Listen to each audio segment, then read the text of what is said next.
Hey, what's up guys, KCY here, and today we're back on Hypixel Skyblock. Currently, we're in the second mythological event on the server right now, and I'm doing pretty good again. I think I'm currently in the top 3 for mythological kills. I have like 5,771, which is kind of insane. But basically today we're going to be looking over how I kill all the mobs, basically strats to kill them easier. If you can't kill them, then it might just be your stats straight up. If you're a perfect player and you can't kill them, then well, I guess you just need to get your stats up, because well, the legendary griffin mobs are definitely not easy to kill by any means. You need really good stats to be able to just kill them in the first place. But hopefully these stats, these tips and tricks, if you want to call them that, can help you kill them if you are basically getting really close to killing them or just dying a lot while you're killing them. But yeah, if you can't kill them, then I wouldn't recommend getting a legendary pet in the first place. So like, you should be having like at least combat like 35 at least if you're going to be wanting to kill these. You can definitely do it with lower combat. It's just going to be annoying. But there's probably better stuff to invest into if you can't kill them easily. But this is basically all the loot I've gotten since the event started, and obviously that's a lot of money. But yeah, I think we're like 2 days into the first event right now, so yeah, that's what I've gotten in basically the 2 days, which is cool. But yeah, anyway, basically we're going to be showing off how to kill all the mobs. The first thing I want to get into is my setup. I'm using a tier 6 Sword of Revelations, which I was able to buy for cheap during when the event wasn't on, and I also have a full Renowned Superior set with full Wisdom 5, which I'll explain the reason for why it's full Wisdom 5 in a second. You don't need to have full Wisdom 5, but I think it helps an absolute ton. The next thing you want to do is when you get into your lobby, you go to toggle potion effects on your cookie and just enable and disable jump boost, because you don't want to have jump boost while you're fighting these mobs. I'll explain it. I think there's 3 different mobs where you don't want to have jump boost. I know it's a little bit harder to travel around places, but trust me, it's definitely worth it. But yeah, basically that's about it. Let's get into the video.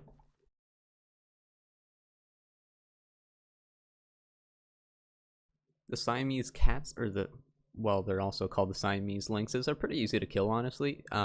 Particles will basically be above one of the cats, and that's the only cat that you can hit, and the other cat will be invulnerable. Now when you hit that cat, the particles might start floating above the other cat, so you basically just gotta switch. This is definitely the easiest mob other than the Minos Champion, which I'm not even talking about during this video, but yeah, that's basically how you kill those.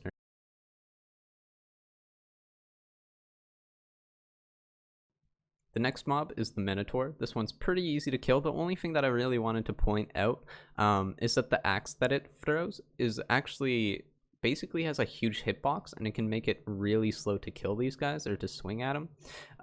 But basically you just got to be able to tank it and rely on lifesteal to keep you alive.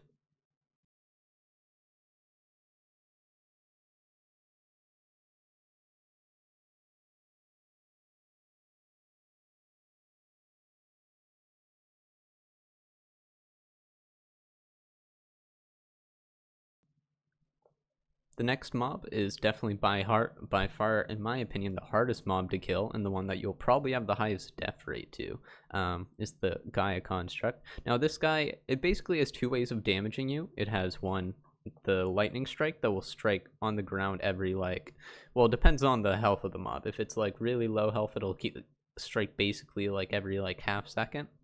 Whereas if it's full health, it'll probably only strike like once a second, something like that. But yeah, basically you want to avoid the lightning strikes at all costs. An item that I use for this is the Endstone Sword. Now if you don't know, the Endstone Sword, if you use the ability, will negate a portion of the damage, but it keeps going up as intelligence used goes up, and it basically just drains all your mana in exchange for this damage resistance. And basically it gets to 100% damage resistance at 500 intelligence. This is why I use Wisdom 5. Because if I'm teleporting around, usually I won't have 500 intel if I only have 500 intel max. So that's why I use Wisdom 5, is basically only for this reason. So it's, like I said, you can have it, but it's not like a huge deal. But yeah, basically what I do is the Endstone Sword only negates the damage of the melee attacks of the Gaia Construct. So what I do is I basically just pop the Endstone Sword and then face rush it while I'm dodging the lightning strikes. And usually I'm able to kill a Gaia Construct in a few seconds.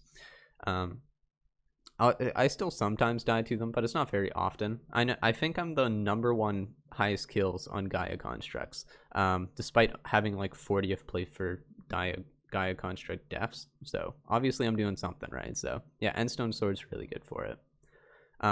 If you don't, like, sometimes you won't have the mana for the Endstone Sword, which is fine. You basically just have to be a little bit more careful, and you basically just got to be jumping around the Gaia Construct and hitting it like I'm doing in these clips.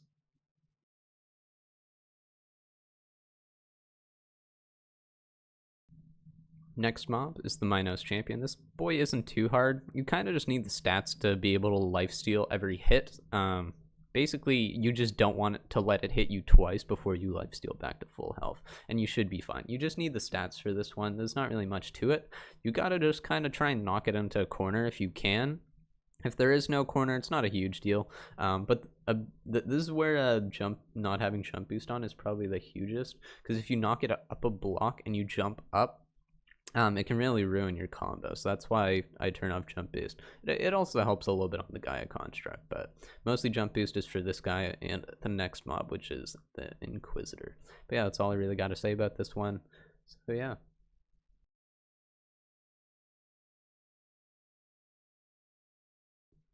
Next mob is the Inquisitor. This one's pretty similar to the Champion, so I don't really have much to say about it. This one is, like the Champion, is a lot like stats basically, and basically just turn off jump boost, so you're able to keep up with it.